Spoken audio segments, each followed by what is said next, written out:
Hello, everyone. I am one of the founders of Restoring Resilience.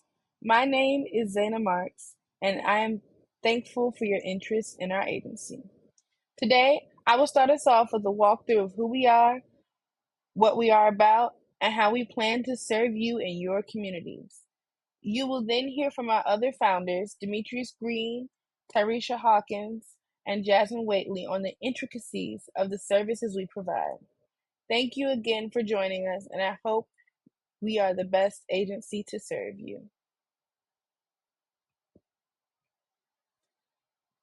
Our motto is You served our country, now we serve you.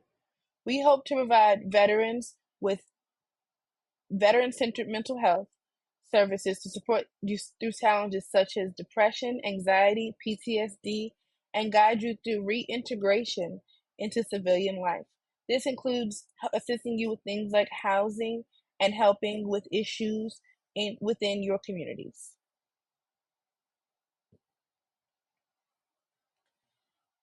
Our company's mission is to provide you with timely care that is compassionate and transparent through innovations, easy access to online benefits, improving overall mental health care services, hopefully eliminating homelessness, providing free transportation for all veterans, and raising awareness for female veterans who suffer in and outside of the veteran community. Our resources aim to enhance the quality of life the veterans have and we ensure that we are committed to helping those who have served and made the ultimate sacrifice for our nation. Our agency's values geared towards providing support for veterans. We strive to provide evidence-based practices guided by ethics and integrity.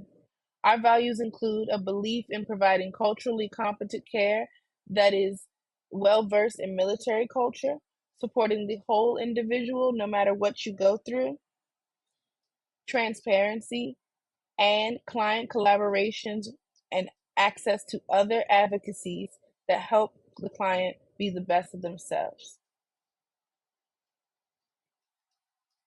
Our vision. Our vision is to transform the lives of veterans by once again delivering timely and compassionate care with unwavering support in all aspects of every veteran's well being.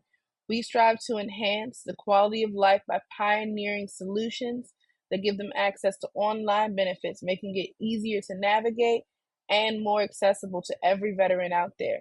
We truly believe that veterans deserve to receive the resources that they are promised.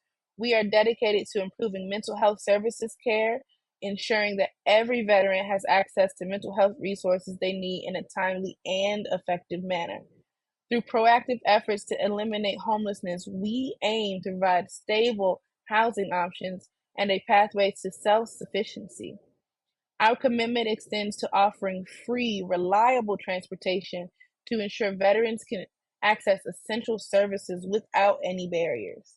We also are very committed to raising awareness of the unique challenges specifically that female veterans face when they are receiving care and the specialized care and recognition they really deserve in our communities. Our collective efforts at the end focus on addressing immediate needs and then enhancing the long term outcomes of veterans, honoring their service and sacrifice by creating a future where they are fully supported, empowered, and able to thrive in our communities. Thank you. Hello, my name is Tyresha, and I will be covering the legal and ethical aspects of restoring resilience.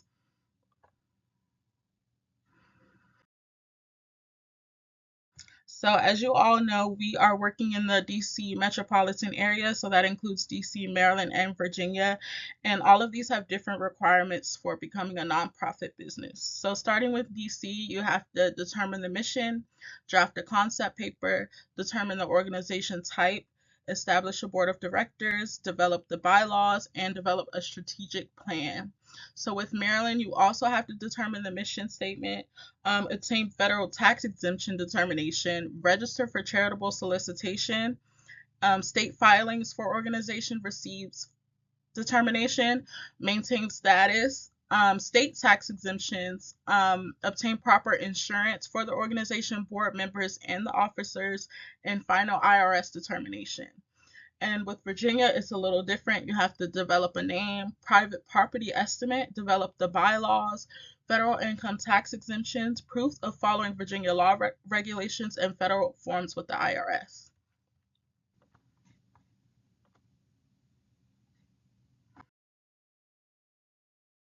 So, along with becoming a nonprofit business, we also have to focus on insurance and credentials. So, individual providers of Restoring Resilience will obtain their professional liability insurance, and this will be through the Healthcare Provider Service Organization. So, the Healthcare Provider Service Organization offers coverage for business entities such as mental health agencies to cover similar needs as individual insurance with added coverage opportunities to address specific needs. So, this could be malpractice or misconduct, lawsuits, injuries, things like that. So along with that, we also have to meet HIPAA requirements. So client records and documentations will be stored securely in a HIPAA compliant EHR system. Ours is Advanced MD. So EHR systems allow providers to bill clients, file claims, store signed documents, complete treatment plans and progress notes, complete certain diagnostic assessments, and store client records. And during the informed consent process, clients will be provided with HHR forms, release of information, and confidentiality and privacy policies with corresponding procedures.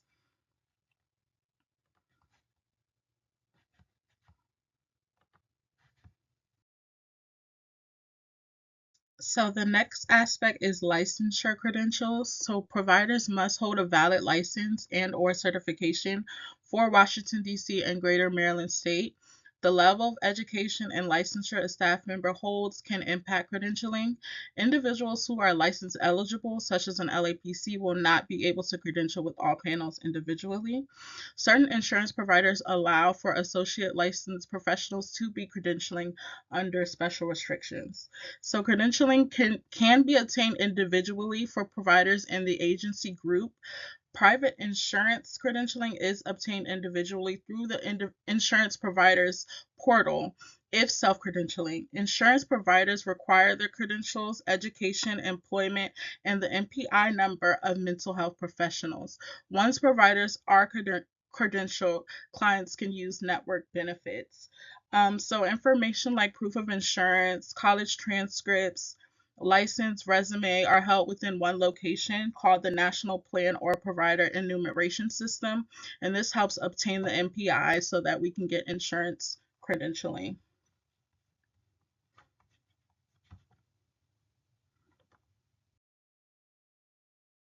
We kind of went through the legal aspect. Now we're going to talk about our ethical standards. So, Restoring Resilience has two ethical standards that we really want to abide by.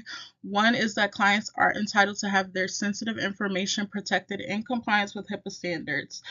So, just to go into specifics with that, when it comes to written communication, verbal communication, we're using telehealth, emails. We want to make sure that we're using the right programs that are HIPAA compliant. Not only that, also being in the office, you want to make sure that doors are closed. If you're emailing a supervisor or colleague, you want to ensure that you're not typing out full names, things like that.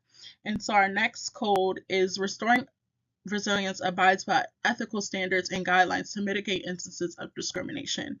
So this goes for any discrimination, any type of harassment. Also, the Equal Employment Act, we want to ensure that everyone is getting treated equally. So lastly, we want to get into how Restoring Resilience will collaborate with legal systems, especially when dealing with instances like court-referred clients. So Restoring Resilience seeks to establish a protocol for collaborative engagement with different treatment approaches with clients entering through the legal system. So this can include working with probation officers, judges, and other providers to ensure the client is offered the best therapy services for their situation. So additional training, knowledge, and skills may be needed. Still, the goals of community-based treatment, improving behavioral and physical health through treatment and services, promoting social well-being, and preventing or reducing the likelihood of contact with the criminal justice system remains the same. Thank you. Hello, everyone, and welcome to this section of agency management from Restoring Resilience. Today, I'll go over new technology Restoring Resilience is using, how we keep our data, keeping records, and so on and so forth. So I'll break down that in the next couple of slides. All right, Restoring Resilience is record keeping will be one of the best. We will continue to use the latest technology. As we all know, that technology has changed throughout the decades. We're getting away from the pen and paper and more and turning more to the electronic medical record side. Many mental health providers have switched to electronic health records. EHRs is what they call them. Restoring Resilience would do the same. What we're going to do is we're going to adapt all the latest technology, and we're going to definitely use telehealth systems that will provide easy access for veterans throughout the DC metropolitan area. We're also going to use a system called Therapy Notes, and Therapy Notes handles the scheduling, the note taking, and most of all the billing for us. And it keeps an overall record keeping for us with electronic health records that will satisfy HIPAA. Digital records can also be a challenge and maintain ethical codes. So this is another reason why that we have to make sure that our technology is definitely in the order and in best that we need to keep it. We will also provide adequate training for all our employees and staff, continuing to keep and maintain the ethical standards for restoring resilience. Okay, third-party reimbursement. Restoring Resilience will absolutely use third-party reimbursement to process through our mental health agencies to receive payments for services provided to clients. We'll use from insurance companies, we'll use government programs, things like Medicare, Medicaid. We'll also use employee-sponsored health plans. With that being said, we'll also contact the insurance provider to confirm the client's coverage and make sure that everyone is covered and that copays and deductibles are also needed to continue our business as employees and helping clients. We all know many insurance plans require pre-authorizations and pre-certification for mental health. Definitely extension of long-term care, outpatients and therapy and counseling and all that other stuff. It will continue.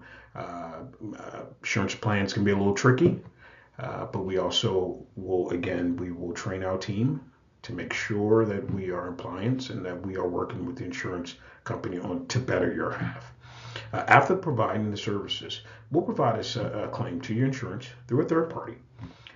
And most of that will be filled out standardized claim forms, such as CMS 1500, Medicare, Medicaid, private insurance, and so on and so forth. All right, well, with the last one, it would be technology, the new technology we use. I think I touched on this early on in the session. The technology we'll be using will be telehealth services. And that's basically what will be offered to all our clientele, in person and virtual, which will give options to the client. This new telehealth counseling tradition, this person counseling method, it's been used for a long time. We're just now getting used to the virtual aspect of this, but there are some barriers to that, and so we were going to make sure while we're using Restoring Resilience, while we're using this new technology, we will talk to the client and see if they are comfortable with the new technology that we're using. This new technology will be created accessible for all clients. We're going to make sure that they have the tools and things they need, that we can help them with this. Veterans, sometimes they're a little bit, veterans are a little bit, less to adapt, more so of they don't like change too much. And we understand that. So what we're going to do is we're going to make it as harmless as possible. We're going to keep it less stressful, and we'll move forward with the transportation if they need it. If they don't need it, we can do virtual. We'll do a couple other things. We're going to do appointment scheduling through our new technology. And that is a plus for us because I've worked at other places prior to the new technology where hand notes and writing everything down could be a problem. So this new technology that we're using, telehealth software, will provide a much smoother interaction between the client and us. Virtual systems created an increased level of ease for the client seeking services. Again, the same thing with new technology. Restoring Resilience will absolutely be able to adapt to new technology, and we will not forget the reason why we're here is for our client. Thank you all for that. Have a great day. Restoring Resilience will provide community outreach initiatives to not only support veterans and clients, but also to support the greater community within the DC area. One of the initiatives that Restoring Resilience will utilize are peer support groups. Peer support groups allow individuals and clients to connect and share experiences with one another. The peer support groups help to build reintegration into society by providing clients with real life examples of people who have gone through and overcome similar obstacles. Interacting with peers helps to boost social support networks and aid in the transition into society. The second initiative is through employer collaboration. In working with local employers within the DC area, Restoring Resilience will help connect veterans with employment opportunities. Specific organizations like Goodwill hold hiring events aimed at being accessible for the community. The third and final outreach initiative is through community events. Community events aim to help bring people together to provide education and build awareness around mental health concerns affecting veterans. Events can include workshops for veterans and their families in order to address things such as caregiver stress, insight into PTSD, and suicide awareness. Trainings can also be provided to mental health professionals who are looking to get involved within the cause and develop their knowledge and continue education around working with populations such as veterans. When looking at community crisis response, Restoring Resilience aims to help those experiencing both primary and secondary victimization. FEMA offers funding for crisis counseling programs that can be distributed to independent mental health counseling agencies to use towards response efforts. Both SAMHSA and the ACA act as governing bodies that oversee agency execution and guiding principles. Agency staff will be provided with training aimed at issuing psychological first aid and trauma-informed care. The ultimate goal when responding to a community crisis is to offer support and avoid doing greater harm during difficult situations. The two main ways that Restoring Resilience intends to offer crisis response is through assessment and intervention. Assessment consists of data collected through anecdotal and measurable means, such as conducting a biopsychosocial, homicidal, and suicidal ideation assessments. This gives the counselor a better understanding of the situation at hand. Once the crisis has been assessed, intervention takes place. Counselor aims to help a client discover and utilize their own resiliency. Counselors explore past strategies the client may have used to develop a new action plan. Support networks and coping strategies are identified to help the client with resolution. Referrals and follow ups allow for ongoing support post crisis. Technology can not only be used in the day to day operations of the agency, but it can also be used when responding to a crisis. Systems such as the Central Registry initiate communication between agencies and our clients. The Central Registry is a HIPAA compliant national registry that clients opt into in order to receive text messages and emails. It provides them with real time updates on incoming disasters that may result in an agency closure. It also lets them know of nearby agencies that are open if immediate support is needed. Another app or technology based aid is the SAMHSA disaster app. It has similar features to the central registry in terms of providing updates on crisis situations. It provides updates to both survivors and providers. Survivors of disaster are able to find mental health tools that they can use both before and after responders arrive. Staff can also download situational briefs directly to their phone in case they are going to an area that has connectivity issues while out in the field. As previously mentioned, interagency collaboration provides a holistic approach to addressing a client's concerns. Veterans face issues that extend beyond mental health. Barriers such as homelessness, unemployment, involvement in the criminal justice system, and transportation limits impact veterans' daily life situations. Restoring Resilience offers substance abuse counseling services.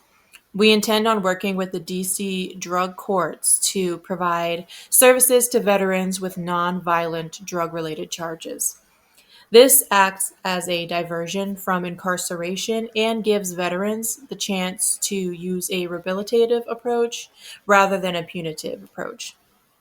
In house referrals can also be made from substance abuse counselors to licensed professional counselors to help address behavioral and mental health concerns. The Downtown Day Service Center addresses several previously discussed barriers that veterans face. The Service Center helps those experiencing homelessness through case management, providing immediate resources such as food, showers, and access to laundry services. They also help individuals with services such as healthcare, legal needs, and employment opportunities. By addressing immediate needs and unmet daily necessities, the agency promotes a similar mission of wellness and self sufficiency. Strength in Our Voices is a mental health advocacy group that helps other agencies through offerings such as on site trainings, awareness events, partnership to stimulate conversations around the importance of mental health. One of the largest agencies that Restoring Resilience will work with is the VA, or the Office of Veteran Affairs. Most people are familiar with the VA as it is a nationwide federal agency. Partnering with a large agency increases the reach of Restoring Resilience. We both work with similar populations, and one of our core missions is to bridge the gap that currently exists between veterans and the VA. Through collaboration, we can fulfill areas where veterans have voiced concern and need for more accessible support. In looking at advocacy, advocacy extends beyond the agency and into the field as a whole. As counselors, we hold a duty to advocate for the advancement of society. As we see advocacy efforts take place in society, we make adjustments within the practice to mirror those advancements. When addressing advocacy for clients, we make the distinction between advocating with and advocating for. We promote client autonomy and value collaboration over dictating. This extends into how we help clients recognize systemic barriers and advocate for themselves. Ongoing advocacy efforts specific for veterans involve the reduction of stigma that deters veterans from seeking out services. Veterans experience self stigma of how they perceive themselves and their mental health. They experience stigma related to the perceived mismatched values of needing to be strong while also needing help, and stigma associated with what others may think of them for needing services. At Restoring Resilience, we want to give veterans a safe space to rediscover, redefine, and rebuild.